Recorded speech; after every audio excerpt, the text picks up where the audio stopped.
is NARA Chapter President Lee McDowell, and I'm here with NARA Chapter member Akiko Mokhtari for the Meet the Members series. Akiko, thank you for joining us today. Thank you very much for having me. I would like to start by asking you about your background and how you came to be a language teacher. Could you tell us a little bit about that? Sure. When I talk about my background as a language teacher, I always go back to my high school days because one of my English teachers at my high school was a very scary, very strict, but very good teacher. And I think I talked about him in a JALT meeting once. But anyway, because he was so scary and strict, I studied really hard on the English subject. And as a result of that, my English grades were much better than other subjects. And that's why I came to major English and American literature for my undergraduate study. So that's the beginning. And my university offered really good, fun reading classes, as well as conversation classes. And then I really came to like English for the first time, not because I was scared or anything, but because I was purely interested in English. And so then so the learning language is really fun. And then I eventually decided to go to a graduate school to do some linguistics research there. And while I was in the graduate school, I started my teaching career as actually a Chinese teacher first, because I used to live there and I was able to speak Chinese. I taught at Kobe Showing Women's University for a few years. And when I had really fun there. And I got pregnant with my second child, and it was very difficult to continue. So I quit the job, and then my long maternity leave started, and it lasted for 5 years. And during that period, iPhone came to the world, and I loved, and then I still love this app called Audible. Audible? Of course. So, audible.com. And so I was a very busy mom with newborn child and, small kid, but I was able to listen to, audiobooks. Yeah. I can't really read books anymore because I was busy, but I was able to listen to audiobooks, and I listened to many, many English audiobooks. And I think that intensive listening during that maternity leave made my English strong enough to be able to teach at a proper school. So when it's 5 years passed, and then when I went back to my teaching job, first I went back to Chinese teaching job. This time I started teaching at Osaka Pharmaceutical University. But after a while, I got a job as an English teacher for the first time at a school called Osaka College of Foreign Language, Osaka Gaigo Senmon Gakko. And I taught there for 3 years. Then I moved to Toyama from Nara because of my husband's job. And then now, after a year, I got a job as an English teacher again at Toyama Prefecture University.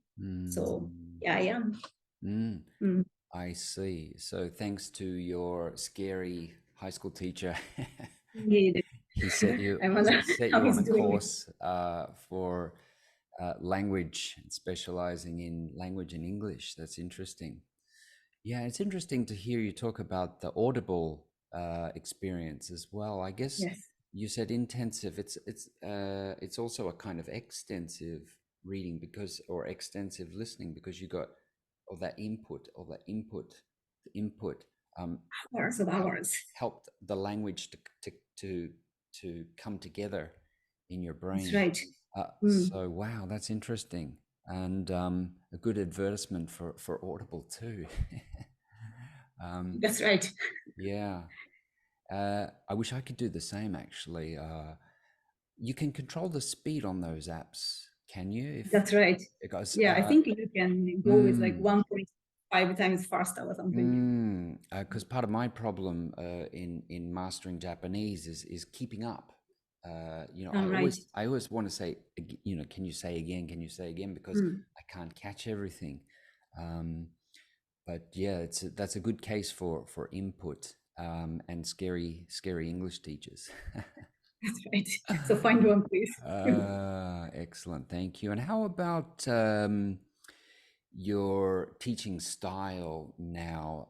You say you're teaching in Toyama at sorry, I didn't catch the college name, but tell us a little bit about the kinds of subjects that you teach and the kind of ways that you teach them. And I'm curious too, are you still teaching Chinese? You might touch on that, because I do remember from our previous conversations that with Chinese, they were zero learners. I mean, starting from zero level, which is rare in English. Usually when we get learners in English, students coming to classes, they're not coming as zero, right? That's right, and that's what it makes it difficult for the teachers. Yeah. And ultimately, it has a big impact. So I'll just put that to you to talk a little bit about your teaching style. Sure. Yeah, unfortunately, I don't teach Chinese anymore. And I'm teaching at the Toyama Prefectural University, and I belong to Faculty of Engineering. So I'm teaching engineering students 4 English classes, and all of them has the emphasis on writing. So for example, I teach, what is a paragraph and paragraph structure, what is the topic sentence and concluding sentence and so on. Of course, I teach that, but at the same time, I try to incorporate speaking as much as possible. But it took a while for me to realize that the way I was teaching in Osaka doesn't always work here. And probably the main reason is that because I was teaching at the language school in Osaka, so students who came to that school basically, want to learn English, and then they want to speak English. Yeah, they have interest, priority for learning language. But why here students have this serious engineering major. They are very busy with their study, and I think probably there is this regional difference too. Osaka and Hokuriku. So students here are quieter, less talkative in the class. And then also, in the language school, they have like 5 or 6 or maybe more classes in a week, the English writing, speaking, everything. But here, not like that, only 2 classes a week, each year. So, each grade. So, it took a while for me to realize that fact. And so you can't just, ask them to form a group and talk about this, or, ask your partner these questions and, okay, talk more. It doesn't work like that. Sometimes it doesn't work. Well, sometimes it does, but not always. So, not as effective. So this year, especially in April and May, I made sure to talk to them one by one every week. So typically we have this writing, okay, now you have to start writing, for 30 minutes.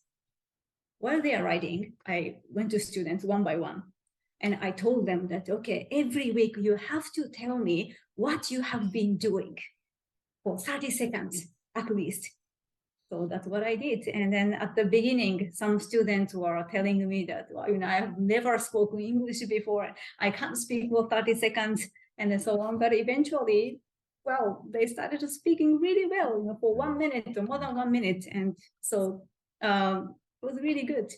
And so because I did that, and I made sure that each student had a chance to speak. So I think starting from probably June or something,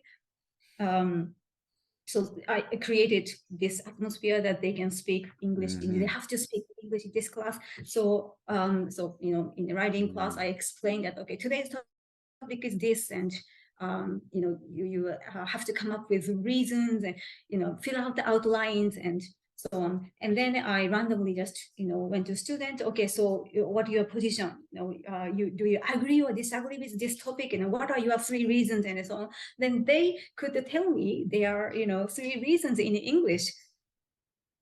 So I think they got used to speaking English. So anyway, this is the last week of this semester, and I'm really proud of their achievement.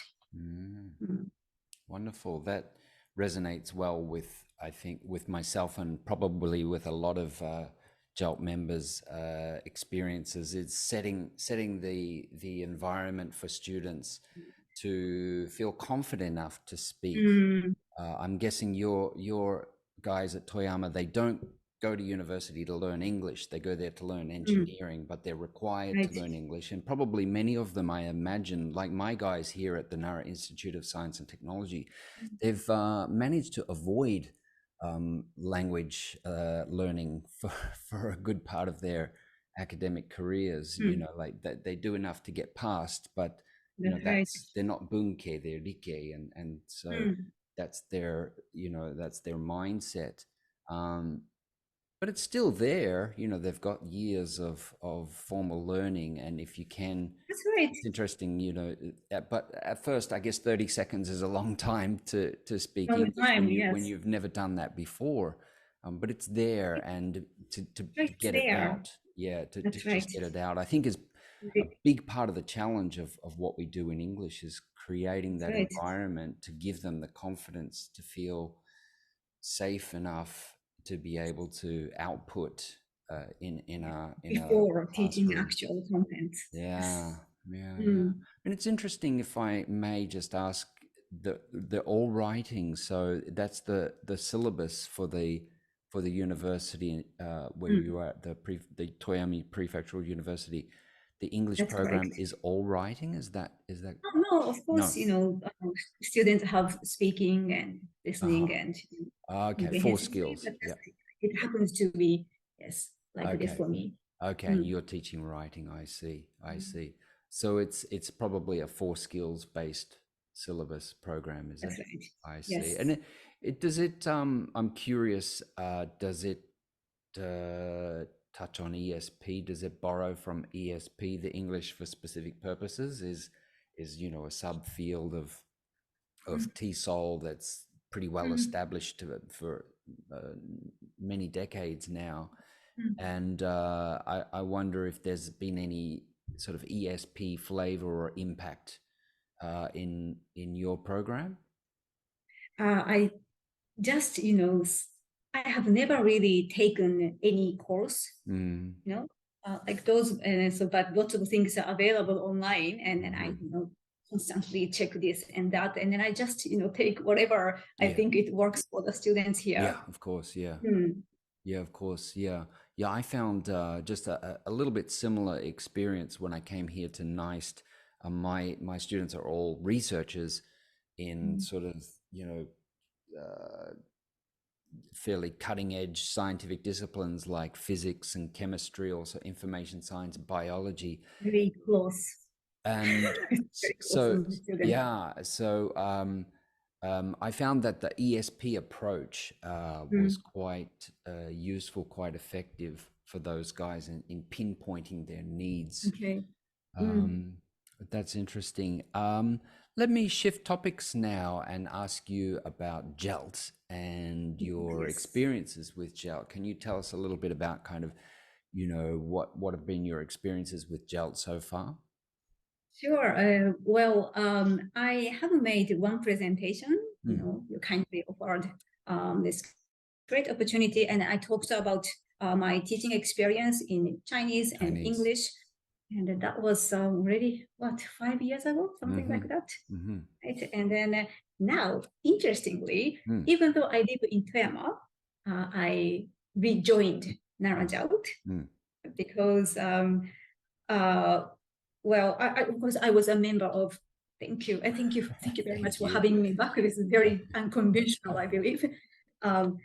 Well, so of course, I was a member of Nara JALT for a couple of years when I lived in Nara, and then very, very sadly, I had to leave the group, and then I had to quit my job, teaching job, because of my husband's situation. because of his job, I had to move to Toyama. And I remember Motoko-san, I think she is probably watching this, right? So I just want to thank her all over again that we exchanged the emails, at that time, and she wrote this really encouraging emails to me, and thank you very much. So I just have this, great experience with Nara JALT members, super friendly group. And so anyway, I got a job as a language teacher again here in Toyama. And then when I wanted to rejoin JALT, and the thing is that there is no Toyama JALT chapter. Oh, right. So I had to choose, which chapter to join. Then I couldn't think of anything but Nara chapter. And partly because my parents live in Kansai, and then I have friends, and then my research collaborators are there. So I often go back there. So it makes perfect sense to me. So I joined Nara JALT again. So I think my involvement and activities will begin from now on. Great. It's kind of like these days, everything's online, so the geographical location has less impact on our activities. Almost like that municipal tax. Events in person too. Yeah. Well, so we have a MyShare activity, a MyShare event coming up in September, in which you will talk a little bit about your work, maybe an update on your work. I'm not sure exactly what is it exactly you're going to talk about. This is about it's completely different thing from 5 years ago. This is my research topic about the disfluency. And I want to teach how to be disfluent in a learning language, because it's impossible not to be disfluent. Yeah, this is a very interesting construct, I think. Can you just touch a little bit more about that construct, disfluency? What does that mean? Yeah, I realized that whenever students speak English and they get stuck, they can't come up with the next words to say. They always say or and then sometimes they just give up there.